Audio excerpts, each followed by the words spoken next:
Applied Engineering Statistics 공업 통계 응용 Continuous Probability Distribution 연속 확률 분포 동영상 강의입니다.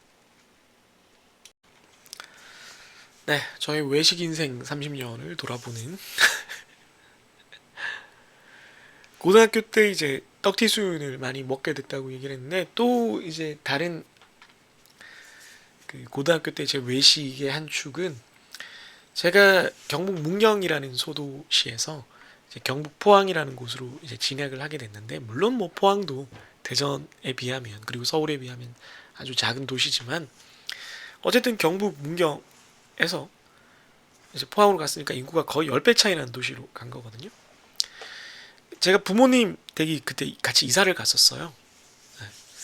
그러다 보니까 이제 주말에 집에 있게 되는데 아직 포항 지리도 전혀 잘 모르는 상태에서 그 첫 주에 들어갔던 동아리가 이제 신문 동아리였는데 교내 신문 동아리였는데 그 시민들 대상의 설문조사 결과를 신문에 싣기로 해서 선배들이 시내 가서 설문조사를 돌리자는 거예요. 난 뭐 어디가 어딘지도 모르겠는데 그래서 갔는데 대전도 당연히 성심당이 있지만 포항에도 시내에 빵집이 있었어요. 시내라고 불릴 뭐 은행동 같은 분위기죠. 곳에 빵집이 있었는데 그게 약간 옛날 빵집들은 꼭 포항뿐만이 아니라 대구도 그런 곳이 있었고 제가 알기로 안동 뭐 대전에도 있었다고 들었어요. 그래서 빵집이 단순히 빵을 사서 나가는 게 아니라 거기서 빵을 사서 우유나 음료를 사서 같이 먹으면서 얘기를 하고 즐기는 그런 공간으로 작용을 했어요. 그래서 포항에 있었던 그곳의 이름은 시민제과였는데 포항 출신 어른이 있으면 다 물어보세요. 다 아실 겁니다. 그 시민제과라는 곳에 가서 거기 이제 선배들과 1년 선배들 그래봤자 이제 고2죠. 뭐 나이가 얼마나 됐겠습니까? 그 누나들이 무슨 돈이 있었는지는 모르겠지만 뭐 그런 제과점에서 나름대로 만든 빵, 그 소세지 빵이나 피자 비슷한 그런 거랑 콜라랑 이렇게 사줘서 먹었던 게 기억이 나요. 그게 되게 충격적이었고 제가 물론 어른들이랑 같이 가서 그런 걸 사 먹을 수야 있겠지만 그 학생이 그런 종류의 식당에 자기 혼자 가서 그러니까 애들끼리 가서 그런 걸 먹을 수 있다라는 생각을 못 해봤기 때문에 그게 좀 되게 새로운 접근이었습니다. 새로운 경험이었어요. 그러면서 이제 고등학교 때 계속 기숙사에 있다가 주말에 있는 몇 시간 안 되는 자유시간에 시내를 나가서 약간 어른 흉내를 내려고 많이 했다라고 해야 되나요? 뭐 분식집도 많이 가고 당연히 중국집도 가고 그러는데 학생들끼리 이제 피자집도 가고 KFC도 가고 그때 당시에 피자집은 샐러드 바가 있었어요. 샐러드 바. 그래서 피자를 시키면 샐러드 바가 무료인데 샐러드 한 접시에 한 번 담을 수 있었어요. 그래서 약간 마인크래프트를 해야 돼요. 마인크래프트를. 예, 이렇게 매시드 포테이토로 시멘트처럼 발라서 그 채소 같은 걸 이렇게 끼워서 접시 면적을 넓힌 다음에 그 위에 이렇게 샐러드를 산처럼 쌓아서 먹는 그런 플레이를 했었어야 돼요. 어쨌든 고등학생 용돈의 한 달 용돈에 상당 부분을 털어야 갈 수 있는 곳이었기 때문에 큰맘 먹고 가는 그런 여러 종류의 식당들 뭐 베스킨라빈스도 가고 그때 잠깐 유행했던 뭐 그 자연주의 아이스크림 그런 것들이 있었어요. 때르드 글라스 그 나중인가 아무튼 그런 것들도 가고 그래서 좀 예를 들어 한 달 용돈이 5만 원이다 그러면 하루에 그렇게 10,000원을 쓰는 그런 호사 좀 무리를 하는 경험이 몇 번 있었습니다. 그때 좀 이런 걸 할 수 있구나 내가 이런 걸 사 먹을 수 있구나를 좀 느끼게 됐던 것 같아요. 그래서 아까 말한 분식은 좀 뭐 그냥 간단하게 근처에 가서 먹는 거고 시내까지 나름 걸어서 뭐 한 3, 40분, 2, 30분 걸어서 나가서 먹는다 치면 뭐 같이 영화를 친구들이랑 본다던가 뭐 놀러 다닌다던가 책을 산다던가 하고 나서 그런 좀 거한 음식 KFC, 피자헛, 뭐 미스터 피자였는지 미스터 피자였던 것 같아요. 미스터 피자 뭐 아니면 그 베이커리 가게 뭐 롯데리아나 이런 햄버거 가게 뭐 베스클라비스 같은 아이스크림 가게 이런 데 가서 그 심지어는 좀 단정한 경양식 돈가스 집에 가서 함박 스테이크 같은 걸 먹어보기도 하고 또 사실은 대학생들이 많이 가는 커피숍에 가서 예전엔 다방이라고 불렀는데 방방마 그 소파마다 이렇게 커튼이 쳐져 있고 내선 전화가 있었어요. 나중에 삼촌들한테 물어보십시오. 그런 곳에 가서 친구들끼리 얘기도 하고 파르페라는 것도 먹어보고 그랬었습니다. 그래서 약간 적절한 도시였다고 생각을 해요. 대전이나 대구처럼 너무 큰 대도시였으면은 조금 너무 이제 대학생 형 누나들이 많아서 좀 밀려났을 거고, 포항은 대학생이 별로 없는 도시거든요. 그렇다고 너무 작은 도시면 그런 기회가 없었을 거고, 적절히 뭐 대단치는 않지만 고등학생 용돈에서 좀 무리를 하면 어른들 흉내를 낼 수 있는 그런 기회가 존재하는 그런 상권을 가진 도시가 아니었나. 그래서 그게 조금 도전하기에 괜찮은 그런 환경이 되지 않았나 그런 생각을 해봅니다. 그래서 어쨌든 결론은, 그래서 뭐 이것저것 많이 사 먹어봤다. 그때 사 먹어서 알게 된 대표적인 메뉴가 방금 말한 피자, 뭐 베스킨라빈스 같은 아이스크림, 네, 뭐 KFC 같은 치킨 프랜차이즈 그런 것들이었다라는 거고요. 좀 아예 어른들이 가는 음식점도 몇 군데 좀 시도를 해서 많이 갔었다. 뭐 이런 얘기들을 할 수가 있겠습니다. 네, 정규 분포입니다. 정규 분포는 뭐 우리가 너무나 잘 아는 분포죠. 그리고 역시나 지금 이 챕터, 아니 이번 학기가 다 그렇듯이 우리가 이미 다 배웠던 것들을 다시 한번 다른 각도로 좀 더 추가적인 내용들을 들여다보는 그런 과정이기 때문에 길게 설명할 내용은 사실은 좀 없는 것 같아요. 네, 없죠. 그래서 이 페이지는 정말 간단하게 복습만 하고 넘어가도록 하겠습니다. 표본 자료의 그 랜덤 추출 반복 시행의 누적 값이라고 하는데, 그냥 대체로 자연계에 존재하는 대다수의 자료들은 별 그냥 간섭 없이 모아서 보면은 정규 분포인 경우가 가장 많습니다. 정규 분포는 이렇게 생겼죠. 좌우 대칭으로. 그래서 파라미터는 뮤와 시그마 두 개로 이루어져 있고, 뮤는 평균, 시그마는 표준 편차, 시그마의 제곱은 분산이 되겠습니다. 그래서 범위는 x가 가질 수 있는 값의 범위는 마이너스 무한대에서 무한대까지 모든 실수고요. 모든 실수. 아주 작지만 값은 계속 있다는 거죠. 이쪽도 이쪽도. 누적 함수는 되게 복잡해서 보통 확률 밀도 함수만 이렇게 정의를 해서 씁니다. 보면은 여기에 시그마가 들어가고, 시그마가 크면 클수록 요 값이 작아지죠. 작아지면 이렇게 낮아진다는 거죠. 분산이 크면 이게 낮아진다는 거예요. 높이가. 그리고 요 값이 언제 크냐면 x가 뮤에 가까울수록 값이 높아집니다. 왜냐면 이게 음수기 때문에 여기가 작을수록 이 전체 값이 커지는 거죠. 그걸 뭐 이미 우리는 알고 있습니다. 그래서 이 가운데가 뮤가 되고 평균 중앙 최빈 값이 다 똑같습니다. 이건 뭐 수업 시간에 이미 얘기를 했지만 유니모달 꼭지점이 하나 있는, 꼭대기가 산봉우리가 하나 있는 대칭형 분포에서는 다 이렇게 됩니다. 얘라고 뭐 아주 특별한 분포는 아니고요. 그러나 어쨌든 대표적으로 그런 특성을 가지는 분포이다. 그리고 유명한 수학자인 프리드리히 가우스의 이름을 따서 가우시안 분포라고도 부릅니다. 이것도 역시 아는 내용일 거고요. 그래서 가우시안 분포, 정규 분포, 뭐 어떤 말을 써도 상관이 없습니다. 그 다음 표준화와 정규 분포는 이미 다음 페이지에도 있지만 정규 분포의 그 변형 성질을 이용을 해서 x가 이런 거를 따를 때, 뭐 꼭 정규 분포가 아니라도 뭐 분포에서는 다 되지만, 우선 x 빼기 뮤를 하면 정규 분포인데 평균이 뮤 빼기 뮤가 돼버리죠. 그럼 0이 됩니다. 그런 다음에 뮤를 빼고 여기다가 시그마 분의 1을 곱하면 평균은 그대로고요. 시그마에다가 시그마 분의 1을 곱한 것의 제곱이 분산이 됩니다. 1이 되죠. 이렇게 되겠습니다.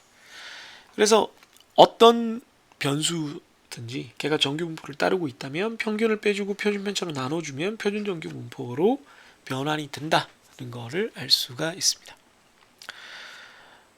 그래서 뭐 확률값 구하는 거는 이미 다 스프레드시트로 예전 동영상에서 다 보여드렸기 때문에 특별한 건 없는 것 같고요. 정규 분포의 기본적인 성질은 추가적으로 설명할 게 없기 때문에 다음 페이지를 위한 몸풀기로 생각하고 여기까지만 설명을 하도록 하겠습니다. 네, 정규 분포에 대한 파이썬 코드 한번 보겠습니다. 역시나 뭐 프롬프트인데 왜 프롬프트가 두 번 써져 있지? 네. 이것도 정규 분포 평균 10, 분산 10 예제가 그렇게 되어 있으니까 그걸 한번 발생시켜서 살펴보도록 하겠습니다. 크기 만이고요. 평균 10, 분산 10 이렇게 되어 있는데요. 뭐 시그마로 해도 되는데 분산이 10이다 보니까 시그마는 numpy에 sqrt라는 함수를 써서 베리언스를 해야 됩니다. 네, 이거 또 혹시 에러 날까봐 이거 다시 한번 임포트를 할게요. 사실은 뭐 매번 임포트 안 해도 되는데 연속적으로 실행할 거면 그러면은 여기 시그마가 이제 베리언스의 루트로 계산이 됐으니까 위치 파라미터, 로케이션 파라미터는 뮤를 넣고요. 스케일 크기 파라미터는 시그마를 넣으면 되겠습니다. 네, 사이즈 n이면 그 랜덤 벡터를 xn이라고 이름을 붙이겠습니다. 히스토그램 역시 그려보고요. 덴서티 플롯도 사이파이의 정규 분포 PDF 확률 밀도 함수 x 값을 대충 뭐 x 미니멈, x 맥시멈까지 이렇게 해가지고 뮤 범위로 이렇게 하고 여기 이제 범위가 되니까 요 플랫 이미 그린 거에 이제 리미트를 가지고 끌고 와서 이제 이렇게 한다는 거죠. 그 범위에 대해서 평균 뮤 표준 편차 시그마를 갖는 놈을 x를 넣어가면서 확률 밀도 함수를 계산해서 한번 겹쳐서 그려보겠다는 겁니다. 그래서 한번 보면은 이렇게 그림을 그렸고요. 이름 붙였고요. 그 다음에 샘플 평균은 xn의 평균, 샘플 분산은 xn의 분산 자유도 1 이렇게 되고 이론적 평균은 당연히 뮤일 거고 이론적 분산은 베리언스일 겁니다. 그것도 한번 이렇게 표시해서 살펴볼 거고요. 그 다음에 여기 보면은 분량이 15건 이상 발생한 확률은 얼마인가 라고 했을 때 전체 중에 분량 xn이 15건 이상인 경우는 probability 15로 구했고요. probability를 이론적으로 구하면 1 stats normal의 누적 함수 CDF를 기준으로 15를 넣고 뮤 시그마를 넣으면 되겠습니다. 1에서 빼주면 오른쪽 범위, 더 큰 범위가 계산이 되겠죠. 근데 이걸 표준 정규 분포로 바꾸려면 똑같이 하고 15를 평균을 빼주고 시그마로 나눠주고 평균 0, 표준 편차 1인 표준 정규 분포에 넣으면 되겠습니다. 물론 표준 정규 분포 함수가 따로 있긴 한데 뭐 그냥 저는 귀찮아서 보통 이렇게 그냥 씁니다. 여기까지 해가지고 한번 찍어보면 정규 분포가 예쁘게 형성이 됐고 실제 정규 분포의 덴서티 플롯과 겹쳐서 그려보면 잘 예쁘게 아주 예쁘게 그려졌습니다. 그래서 샘플 민이 10.0077 세오리티컬 민 이론적인 평균은 10이니까 거의 같죠. 샘플 베리언스가 10.05 세오리티컬 베리언스가 10이니까 거의 같죠. 그 다음에 x가 15보다 클 확률을 샘플을 가지고 구하면 10,000개 중에 557개인가 봐요. 0.055%. 근데 이론적으로는 0.569%니까 거의 비슷하다. 이렇게 볼 수가 있겠습니다. 예제 5-4의 두 번째 문제는 스프레드시트로 풀어놨기 때문에 여러분들이 파이썬으로 직접 한번 해보기 바랍니다. 네, 정규 분포의 성질들을 한번 보겠습니다. 요것도 대부분은 다 설명을 했었던 것들이고 이거를 뭐 내용을 다시 설명하기보다는 요거를 이제 실습을 통해서 진짜 이런 성질들이 성립한다는 거를 한번 보는 재미를 가져보도록 하겠습니다. 첫 번째가 정규 분포의 선형 결합인데요. 두 확률 변수 x랑 y가 각각 정규 분포를 띠고 있는데 서로 독립이에요. 그러니까 서로 한 값이 다른 값에 영향을 주지 않고 별도로 존재하는 경우에 얘들을 더하거나 뭐 상수를 곱하거나 해서 이렇게 결합하는 걸 선형결합이라고 합니다. 2차식이 있거나 두 개가 곱해져서 각각이 1차니까 두 개를 곱하면 xy는 2차가 되거든요. 요거는 2차가 됩니다. 그러니까 이런 게 없이 다 1차 값들만 있는 경우가 되면은 a나 b는 지금 상수값이기 때문에 숫자기 때문에 상관이 없고요. 그랬을 때는 평균은 ax 플러스 by로 그대로 계산하면 되고 분산은 a제곱 분산, b제곱 분산 이렇게 된다. 왜냐하면 지금 원래 공분산이 있어야 되는데 공분산이 0이죠. 왜냐하면 거꾸로 비코즈죠. 이게 독립이라서 이게 0이기 때문이죠. 네, 요거 한번 생각해 보고요. 네, 왜 그럴까? 한번 생각해 보기 바랍니다. 그래서 정말로 이렇게 되는지 선형결합을 실습으로 한번 보도록 하고요. 조금 있다가요. 그 다음에 표본평균. 네, 표본평균의 분포가 어떻게 되는지를 보면은 xi가 그 각각 정규분포 똑같은 평균과 분산을 가지는 똑같은 정규분포를 가지는 독립변수들이 여러 개가 있다. 네, x1부터 xn까지 여러 개가 있다. 이런 경우를 독립항등분포라고 부르죠. 네. Independent Identical Distribution 독립 Independent Identical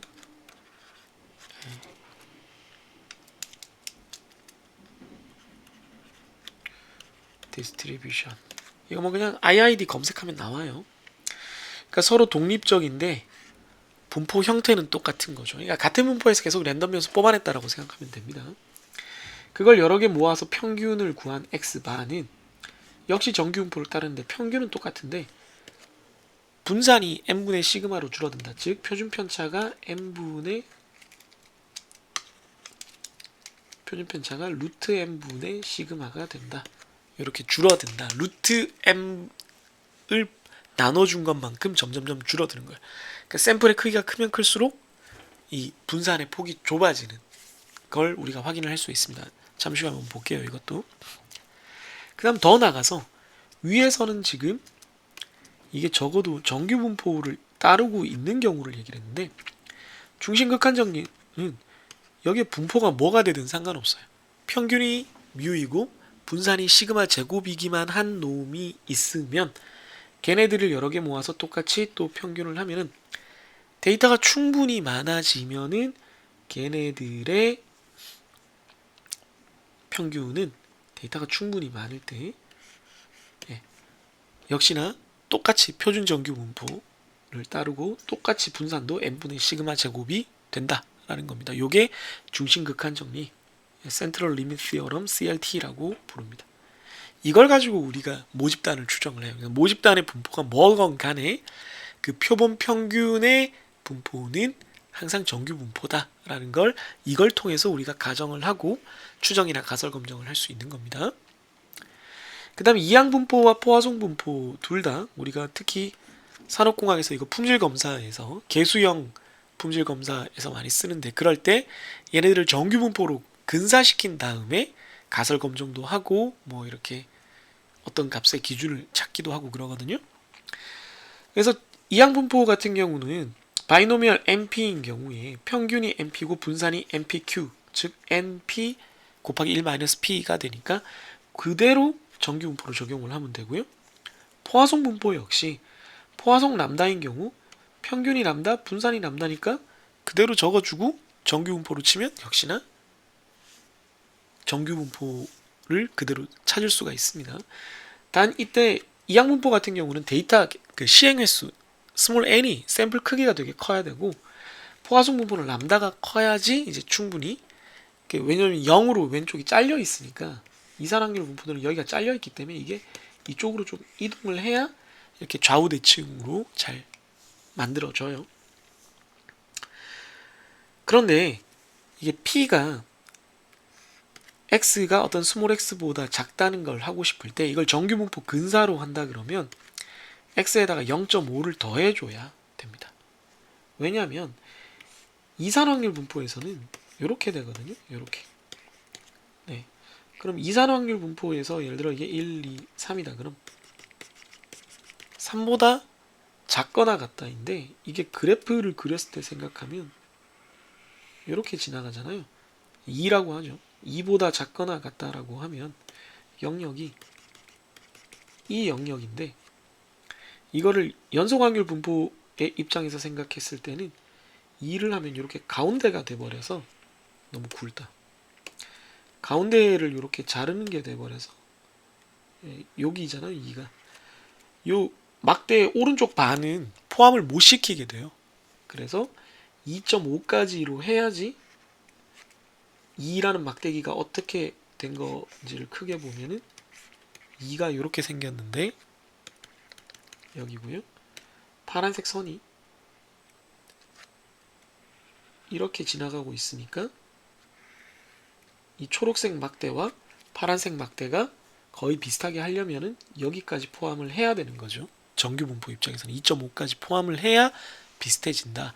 물론 이게 딱 절반을 지나서 여기랑 딱 똑같지는 않을 수는 있지만 그래야 좀 비슷해진다라는 겁니다. 그래서 만약에 A에서 B까지를 구하려면 A는 반대로 왼쪽을 빼주고 B는 더해주고 이런 조건이 필요하게 됩니다. 그래서 요거를 포함되는 쪽을 기준으로 생각을 해주면 된다라는 걸 한번 생각해 보면 되겠습니다. 그래서 요거 연속성 수정을 하면은 확률값이 그나마 조금은 좀 비슷해진다라는 걸 알 수가 있습니다. 네, 정규 분포의 여러 성질들을 한번 실습하면서 알아보도록 하겠습니다. 첫 번째는 정규 분포의 선형 결합에 대한 거고요. 여기 프롬프트 보시면 두 개의 랜덤 벡터를 만드는데 정규 분포를 따르고요. 하나는 평균 3 분산 5, 나머지 하나는 평균 6 분산 8입니다. 그리고 새로운 벡터를 만드는데 잘렸네요. 원래 더 있는데 이거 두 개를 더해서 새 벡터를 만들어라 이겁니다. 그래서 처음에 사이즈는 10,000개고 첫 번째 놈의 평균은 3, 분산은 5. 그래서 표준 편차는 루트 취하면 되죠. 그래서 np 랜덤 노말로 평균 표준 편차 크기 넣으면 됩니다. 두 번째도 똑같이 평균 6, 표준 편차 8, 분산 표준 편차로 바꿔주고 분산 8, 표준 편차는 2루트 2가 되겠죠. 그래서 평균 표준 편차 크기 넣어주고 xn2로 만들었습니다. 그래서 한번 만들어 보는 거죠. 그래서 세 번째 벡터를 만드는데 첫 번째 벡터에다가 2를 곱하고 두 번째 벡터에 3을 곱해서 더했습니다. 그러니까 2x 플러스 3y 뭐 이런 형태가 되죠. 그러면 평균은 당연히 첫 번째 거에 mu1에다가 2를 곱하고 mu2에다가 3을 곱한 걸 더하면 되고요.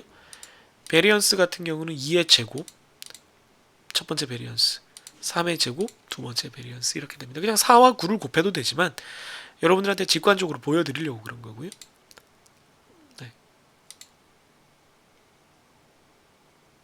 이거 왜 mu4가 됐을까요? 3가 됐어야 되는데 중간부터 꼬였네요. 네.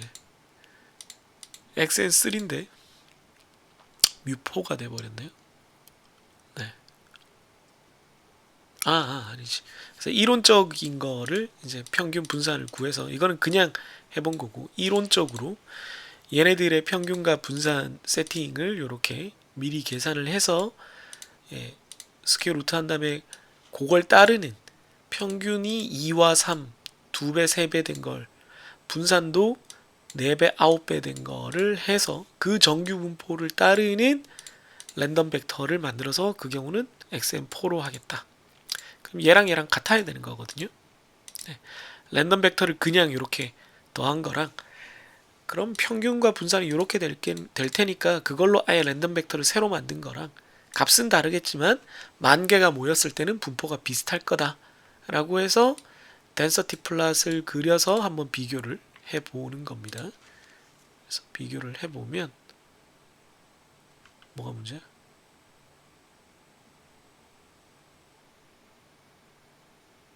아, 저거를 네, 10원까지 있어야 되는데 임포트가 지금 안 된 거거든요.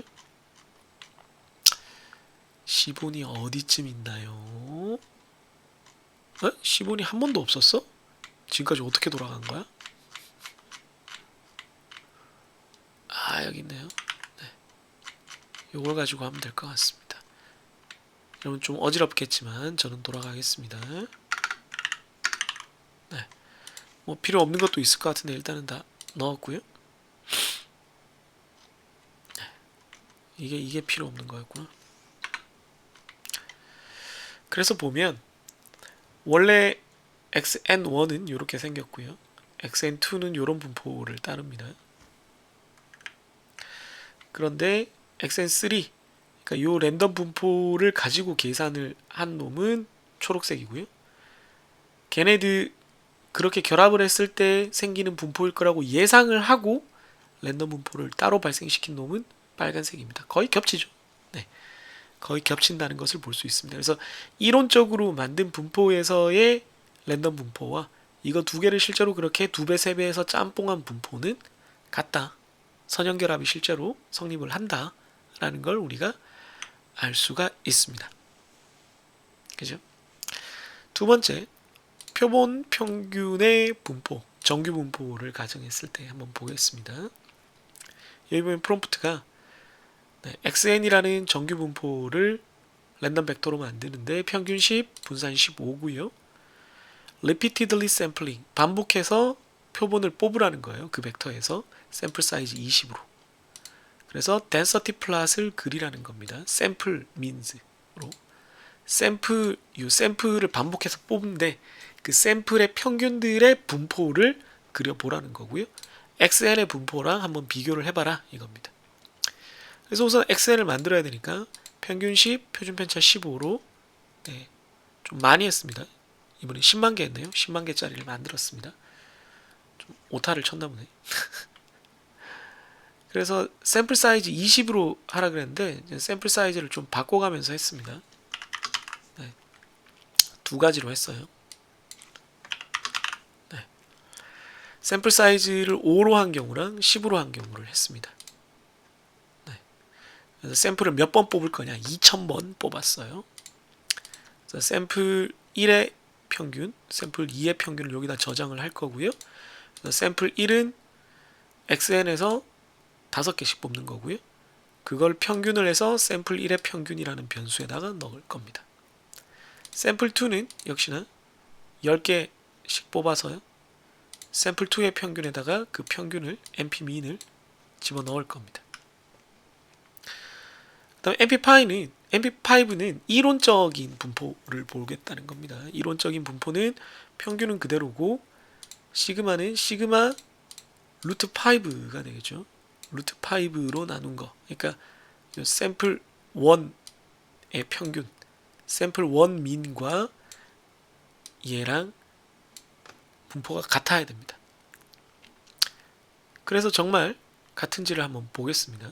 그래서 xn 5개짜리 평균, 5개짜리 샘플의 평균, 10개짜리 샘플의 평균, 그 다음에 얘랑 똑같을 것으로 생각되는 놈의 분포를 각각 그려서 한번 해보겠습니다. 그랬더니 네, 제일 처음에 원래 분포는 그래프를 줄여야겠네요. 원래 분포는 이렇게 넓적하게 생겼고요. 그런 다음에 5개짜리 샘플 5개씩 샘플을 뽑아서 평균을 찍으면 여기 주황색처럼 됩니다. 10개처럼 뽑아서 10개씩 뽑아서 샘플 평균을 구하면 더 뾰족해집니다. 분산이 더 작아져요. 그 다음에 원래 그 분포를 따를 거라고 생각되는 놈을 만들어서 루트 5분의 시그마로 아예 정규 분포를 발생시키면 예상대로 주황색이랑 거의 같아집니다. 바로 발생시킨 것보다 오히려 이렇게 평균으로 구한 게 분포가 더 깔끔하네요. 한번 더 돌려볼까요? 별로 다르진 않을 겁니다. 거의 똑같죠. 되게 깔끔하게 잘 나옵니다. 그래서 이 두 개가 거의 똑같을 거라는 걸 알고 이렇게 분포를 통해서 봐서 아는데, 얘네들의 통계량을 한번 구해서, 앞에서 보면 통계량 뭐 평균 이런 거 구해가지고 분산 이런 거 구해서 비교했었잖아요. 실제로 비슷한지 한번 여러분들이 해보기 바라고요. 10개씩 뽑는 거에 대해서도 XM5처럼 XM10을 만들어서 분포가 똑같이 나오는지 한번 살펴보면 재밌겠습니다. 재밌죠? 이게 그 표본 평균의 그 성질에 대해서 우리가 꼭 알아둬야 되는 부분이기 때문에 좀 구체적으로 설명을 했고요. 여러분들이 너무 길면 코드가 지루해할까봐 요건 바로 위에 있는 것들과 그냥 따라하면서 다시 만들 수 있는 거기 때문에 여러분들의 작업으로 한번 남겨둬 봤습니다. 네, 중심극한 정리, 정규분포의 성질 중에 우리가 가장 사실은 많이 쓰는 것 중에 하나는 중심극한 정리일 거예요. 그래서 앞에서 표본 평균의 분포, 정규 분포의 샘플의 평균의 분포가 정규 분포가 된다는 것을 이미 봤는데, 정규 분포가 아니라도 상관없다라는 걸 보여주기 위해서 이번에는 시작하는 랜덤 벡터를 유니폼으로 하겠습니다. 유니폼. 나머지는 거의 똑같아요. 나머지는 뭐 아예 똑같다고 할 수 있습니다. XU를 1에서 5 범위로 하겠습니다. 1에서 5 범위로. 우리가 유니폼 그 균등분포 실습을 앞에서 코드로 봤던 그 부분 그냥 따온 겁니다. 그래서 1에서 5까지의 균등분포를 10,000개 발생시켰습니다. 10,000개 좀 적은데 100,000개 해보죠. 까짓 거. 그래서 똑같이 샘플을 5개 혹은 10개를 뽑아서 이번에 5,000번 한번 해보겠습니다. 이거 5,000번 할 거냐 몇 번 할 거냐에 따라서 좀 달라지거든요. 그건 잠시 후에 한번 보겠습니다. 그래서 샘플링을 5,000번 반복하겠습니다. 네, 샘플링을 반복하는 겁니다. 그래서 5개씩 뽑은 놈들의 평균, 10개씩 뽑은 놈들의 평균, 이렇게 다 저장을 했습니다. 앞에서 본 거랑 똑같아요. 반복 횟수만 달라졌습니다. 그 다음에 5개씩 뽑은 놈의 그 평균이 따를 것으로 생각되는 분포를 역시 직접 한번 만들어 봤습니다. 유니폼 분포 1에서 5기 때문에 평균이 3이거든요. 그거고요. 그 다음에 분산이 그 균등 분포의 분산을 생각을 하시면 b-a의 제곱을 6으로 나눈 거잖아요. 네. 그래서 4, 4, 16을 잠시만요. 균등 분포에서 12로 나눈 거죠. 죄송합니다. 12로 나눈 거니까 12분의 16이 되는데, 12분의 16인데 지금 5를 또 나눠줘야 되니까 60이 됩니다. 그걸 이제 루트를 취하면 우리가 구하는 이 샘플 분포의 표준 편차가 되는데요. 그게 지금 이렇게 왜 그렇게 계산이 됐는지 여러분 꼭 이해하시고요. 질문해 보도록 하겠습니다.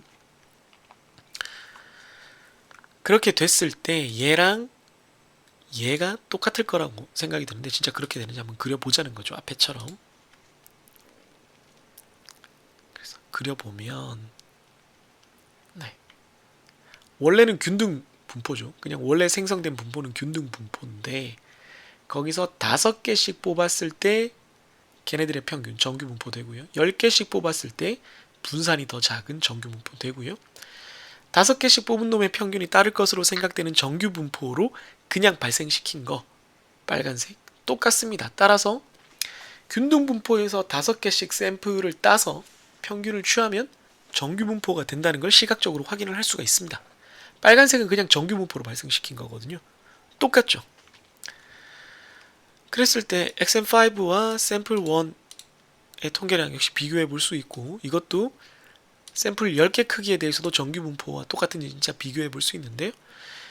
그 전에 지금 5,000개씩 반복을 했으니까 만약에 500번만 반복을 하면 어떻게 되느냐?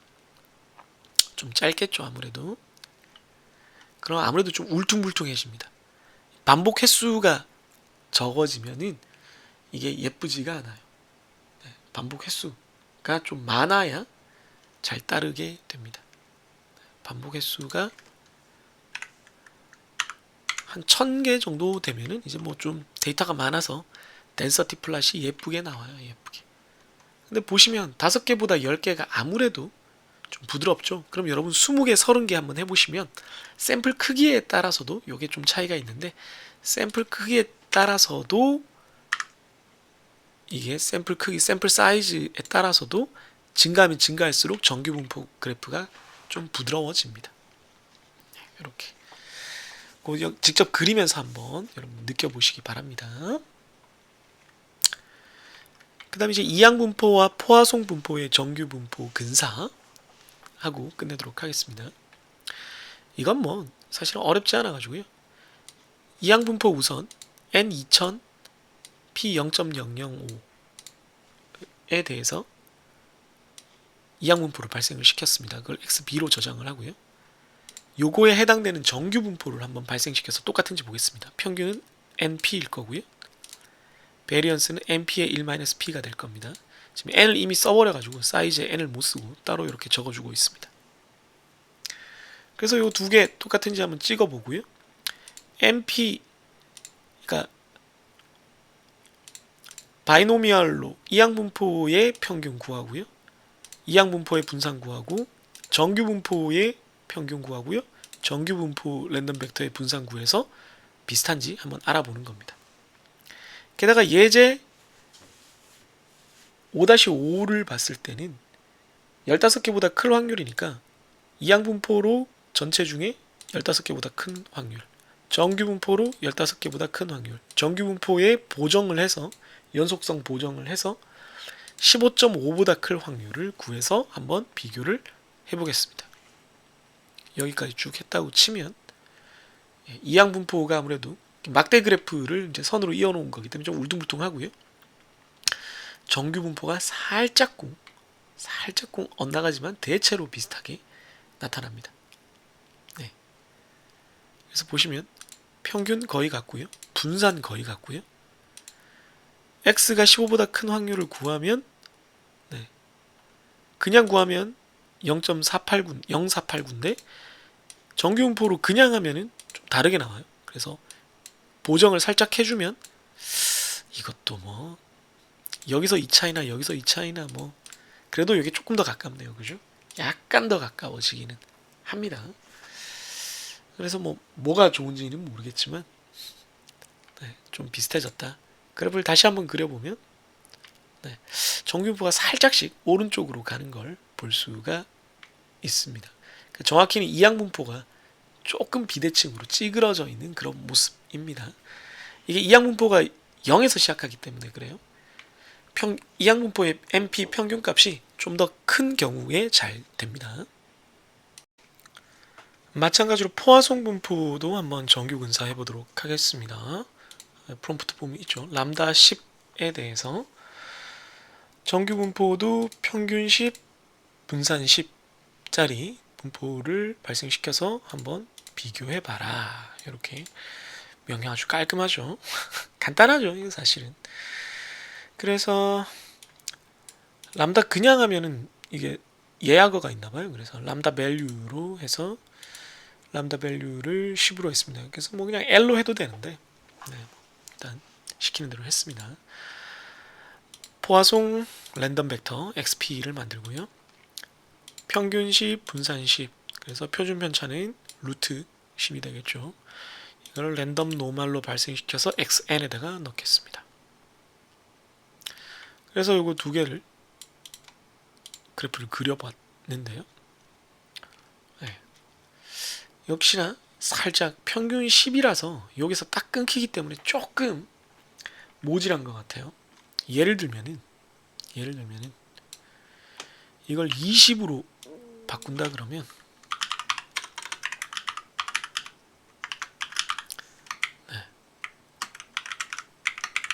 이렇게 넣으면 되잖아요. 20으로 넣으면 좀 나을 것 같아요. 좀 낫죠? 만약에 한 50으로 넣는다 그러면 람다가 커지면 이게 아무래도 네, 잘 겹치거든요. 그래서 이렇게 훨씬 나아지는 모습을 우리가 볼 수가 있습니다. 근데 10은 아까도 말씀드렸지만 뭐 때문에 문제라고요? 포화송 분포가 이산확률 분포이기 때문에 0에서 딱 끊겨버린다. 1이 최소값이 0이 최소값이기 때문에 음수가 없기 때문에 이쪽이 절벽이 있어서 아무래도 조금 네, 약간 요런 파란색 부분이 네, 주황색 부분이 이렇게 살짝 왼쪽으로 기울어지는 느낌이 있다. 네, 그런 얘기를 할 수가 있겠습니다.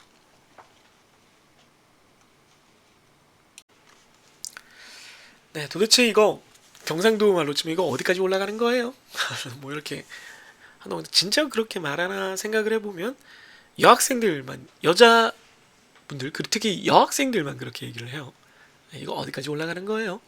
이거 어디까지 내려가는 거예요는 그렇게 안 합니다. 블루베리 스무디는 정말 그렇게 하지만 블루베리 스무디 아무튼 이 동영상이 어디까지 나올지 연속 확률 분포에 대해서 저도 잘 모르겠습니다. 길어지고 있죠. 한도 없이 길어지고 있는데 계속 노력하고 있어요. 점점 짧게 하려고 노력하고 있으니까 조금만 기다려 보시고요. 뭐 달리 할 말이 없네요. 힘내시고 동영상 차근차근 보면서 네, 복습하고 과제를 공부하다 보면 네, 잘 이해가 될 거라고 생각을 합니다. 그럼 저는 다음 동영상에서 또 만나도록 하겠습니다. 안녕히 계세요.